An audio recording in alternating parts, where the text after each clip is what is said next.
ایسے ہی جوان کی ضرورت ہے، ایسا ہی شخص چاہیے۔ مقدر سردبیلی جو بہرحال اپنے بہت بڑے عالم دین شخص جو بیان کرتا ہے کہ میں رات کو دیکھا کہ میں نے مقدر سردبیلی اچانک سے جا رہے ہیں مولا کے حرم کی طرف نجف میں بھی پیچھے پیچھے ہو گیا اور دیکھا کہ دروازہ بند ہے حرم کا دروازہ بند ہوتا تھا رات کو، اب کھلتے ہیں۔ کہا جیسے وہ قریب گیا دروازہ کھل گیا خود۔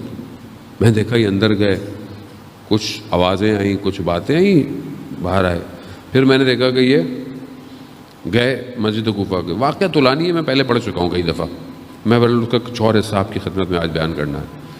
مسجد کوفہ میں گئے، وہاں دیکھا ایک نور ہے، روشنی ہے، یہ کچھ باتیں کر رہے ہیں۔ پھر کہہ رہے واپس آ رہے تھے مسجد کوفہ سے ہوتے ہوئے سہلا کی طرف سے لے کے نجف کی طرف، تو پیچھے پیچھے مجھے کھانسی آ گئی۔ اب یہ پیچھے پیچھے ہے، مجھے کھانسی آئی تو رک گئے، انہوں نے میری طرف دیکھا، کہا تم کب سے میرے پیچھے ہو؟ میں شرمندہ ہوا، کہا کہ میں آپ کو دیکھا، دروازہ کھل گیا، پتہ نہیں کس سے باتیں کی۔ مقدر سردبیلی نے کہا جب تک میں زندہ ہوں یہ بات نہیں بتانا کسی کو۔ کہا کہ جب بھی مجھے کوئی علمی مسئلہ پیش آتا ہے تو میں مولا کی خدمت میں جاتا ہوں اور جواب لے کے آتا ہوں، لیکن آج جب میں مولا کی خدمت میں گیا تو مجھے مولا نے کہا کہ ہمارا آخری فرزند کوفہ میں ہے، تو آج میں پھر آخری امام کی خدمت میں پہنچا اور مسئلے کا جواب لے کر جا رہا تھا۔ اب یہ ایک شخص اس مقام پہ پہنچ جائے کہ اپنی مشکل مولا گفتگو کر رہے ہیں، بتا رہے ہیں، پھر آخری امام سے ایک شخص کیسے پہنچ جاتا ہے؟ تو لوگ بتاتے ہیں ان کی والدہ سے لوگوں نے پوچھا تھا کہ ایسا فرزند کیسے پیدا ہوتا ہے، تو انہوں نے کہا کہ میں نے زندگی میں کبھی حرام لقمہ نہیں کھایا، میری نگاہوں نے کبھی حرام نہیں کیا، یعنی نامحرم کو، اور میں نے ہمیشہ باوضو ہو کے سے دودھ پلایا ہے، شبہ بھی ہونا جس پر میں نے وہ بھی نہیں کھایا۔ تو کہتے ہیں ان کے جو والد تھے وہ بھی عالم دین تھے، جب وہ طالب علم تھے، جوان تھے، اتنا حلال حرام کا خیال رکھتے تھے، تو ایک دفعہ کہیں بیٹھے ہوئے آرام کر رہے تھے کسی جگہ، تھک گئے، دن کا ٹائم، اٹھے تو بھوک لگی، دیکھا کہ پانی بہہ رہا ہے نہر کا، اس پہ سیب تھا، سیب اٹھایا اور کھا لیا۔